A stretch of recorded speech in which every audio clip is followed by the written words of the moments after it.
சீரியல்களின் full எபிசோடுகளை Sun டிவியில் ஒளிபரப்பான உடனே எக்ஸ்க்ளூசிவாக சன் நெக்ஸ்டில் மட்டும் ஃப்ரீயா பாருங்கள். எப்படி ஒன்னா பூஜை பண்றதுக்கு குலதெய்வ கோயிலுக்கு கூட வருவாரு?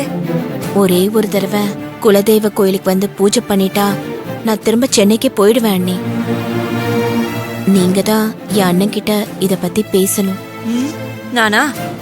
அம்மா, நீங்க எதுக்கும் கவலைப்படாதீங்கம்மா. அத்தை மாமா கிட்ட இத பத்தி பேசுவாங்க.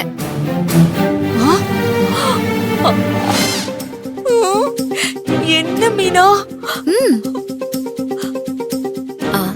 சரிங்க அண்ணி, நான் கிளம்புறேன். சரி சுகன்யா, இத பத்தி நாம அப்புறமா பேசுவோம். அம்மா, எங்க கிளம்பிட்டீங்க? இருந்து சாப்பிட்டுட்டு போங்க. முந்திர போறாரு. பரவாயில்ல மீனா, கோயில் பூஜையில நம்ம எல்லாரும் ஒன்னா உட்கார்ந்து சாப்பிடலாம். ஆமாமா, சாப்பிடுவோம் சாப்பிடுவோம், கண்டிப்பா எல்லாரும் ஒன்னா சாப்பிடுவோம். இப்ப நீ போ, உன் அண்ணன் கிட்ட பேசிட்டு நான் சொல்றேன். அத்தை, இந்த வீட்டுக்கு வந்தவங்களுக்கு சாப்பாடு போடாம அனுப்புனா எங்க மாமா கோவப்படுவாரு. அதனால இருந்து சாப்பிட்டுட்டு போ சொல்லுங்க அத்தை. ஐயோ, எல்லாம் தெரிஞ்சுதான் பேசுறியா நீ? நான் எல்லாம் தெரிஞ்சுதான் பேசுறேன் அத்தை. அம்மா, நீங்க இருங்க, நான் சாப்பாடு ரெடி பண்றேன். நாம எல்லாரும் ஒன்னா சாப்பிடலாம். பரவாயில்ல மீனா, எனக்கு எல்லா நாளும் இந்த குடும்பத்தோட ஒன்னா உட்கார்ந்து சாப்பிடணும்னு ஆசை இருந்தாலும் அதுக்கு எனக்கு கொடுத்து வைக்கல. இருந்தாலும் என்னைக்காவது ஒரு நாள், அதுவும் குலதெய்வ கோயில்ல நம்ம எல்லாரும் ஒத்துமையா உட்கார்ந்து சாப்பிட்டா போதும் மீனா. அது மட்டும் இல்லாம என் அண்ணன் வந்தா என்ன ஆகுமோன்ற பயத்திலேயே என் அண்ணி இருக்காங்க. அவங்களையே நான் கஷ்டப்படுத்தணும். நான் கிளம்புறேன். இல்ல, அப்படியெல்லாம் ஒண்ணு இல்ல சுகன்யா. எனக்கு தெரியும் அண்ணி, நானும் இந்த வீட்ல பிறந்தவ தானே. என் அண்ணனை பத்தி எனக்கு தெரியாதா? உங்களுக்கு எந்த சிரமத்தையும் கொடுத்துடக்கூடாதுன்னு நான் நினைக்கிறேன். வரேன் அண்ணி. வர மீனா. சரிங்கம்மா. என்ன மீனா?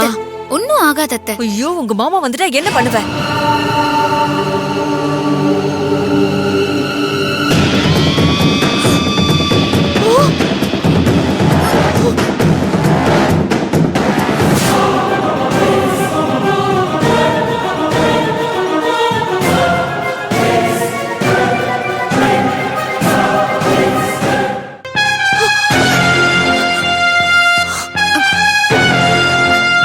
இருங்க அத்தை.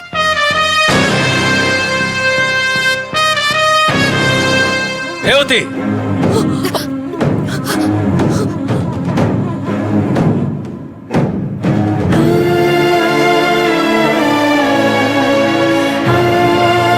இவ எதுக்கு இங்க வந்தா? யார் இவளை வீட்டுக்குள்ள விட்டது?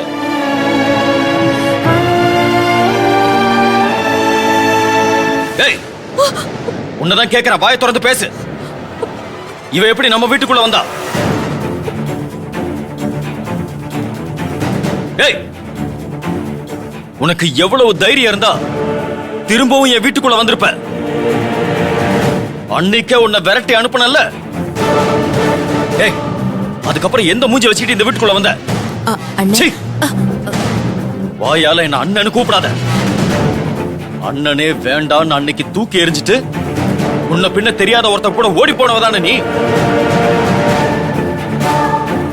இப்ப என்ன புதுசா உனக்கு அண்ணன் வேண்டி கிடக்குது? என்ன பொறுத்த வரைக்கும் என் தங்கச்சி இறந்து போயிட்டான்னு வருஷா வருஷம் திவசம் பண்ணிக்கிட்டு இருக்கேன். சாகர வரைக்கும் முகத்திலேயே முழிக்க கூடாதுன்னு நினைக்கிறேன். ஏன் திரும்ப திரும்ப என் முன்னாடியே வந்து நின்னுட்டு இருக்க? அவளே வந்தாலும் அவளை எப்படி நீ வீட்டுக்குள்ள விட்ட?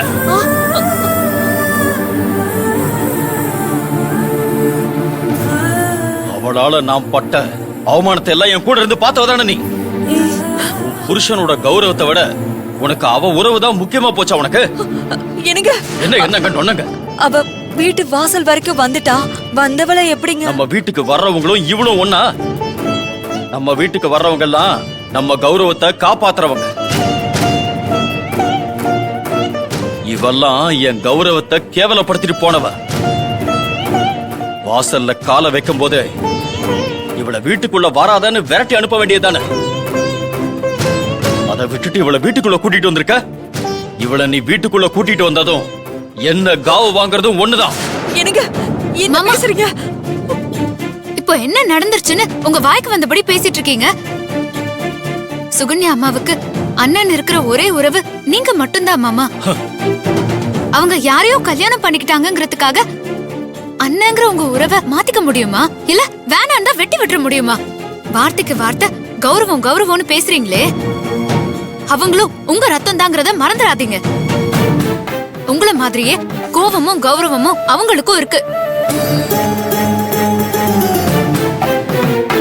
அதனாலதான் அவங்களுக்கு பிடிக்காத மாப்பிளைய வேண்டான்னு பிடிச்சவங்க கூட வாழ போயிருக்காங்க. போனவங்க நல்லா தானே வாழ்ந்துட்டு இருக்காங்க. அப்புறம் என்ன உங்களுக்கு? ஒருவேளை அவங்க வாழ்க்கை கெட்டு போயிருந்தா கூட நீங்க கோவப்படுறதுல ஒரு நியாயம் இருக்கு. உங்க வளர்ப்புல ஒரு நல்ல குடும்பஸ்தியா தானே மாமா உங்க முன்னாடி வந்து நின்னுட்டு இருக்காங்க. வந்தவங்க உங்க சொத்தை கேட்டு வரல மாமா, உங்க பாசத்தை கேட்டுதான் வந்திருக்காங்க. அவங்கள நீங்க பாசமா வான்னு கூப்பிடலனா கூட பரவாயில்ல, ஆனா அவங்க மனசு கஷ்டப்படுற மாதிரி பேசாதீங்க. இங்க பாருங்க டீச்சர், என்ன பொறுத்த வரைக்கும் என் குடும்பம் தான் எனக்கு எல்லாமே. குடும்பத்தை கேவலப்படுத்திட்டு போறவங்களையும் குடும்பத்துக்குள்ள போய் சொல்லிட்டு வர்றவங்களையும் நான் என்னைக்குமே ஏத்துக்க மாட்டேன். என்ன பத்தி உங்களுக்கு வேணா தெரியாம இருக்கலாம், ஆனா என் குடும்பத்துல பிறந்தவளுக்கும் என் குடும்பத்துல வாழ வந்தவளுக்கும் அது நல்லாவே தெரியும். எனக்கும் தெரியும் மாமா உங்களை பத்தி. நீங்க கோவக்காரர் தான், ஆனா கல் மனசு உள்ளவர் இல்ல. எங்க உங்க மனசு தொட்டு சொல்லுங்க, உங்க தங்கச்சி உங்களை விட்டு போனதுக்கு அப்புறம் ஒரு நாள் கூட அவங்கள பார்க்கணும்னு உங்களுக்கு தோணல?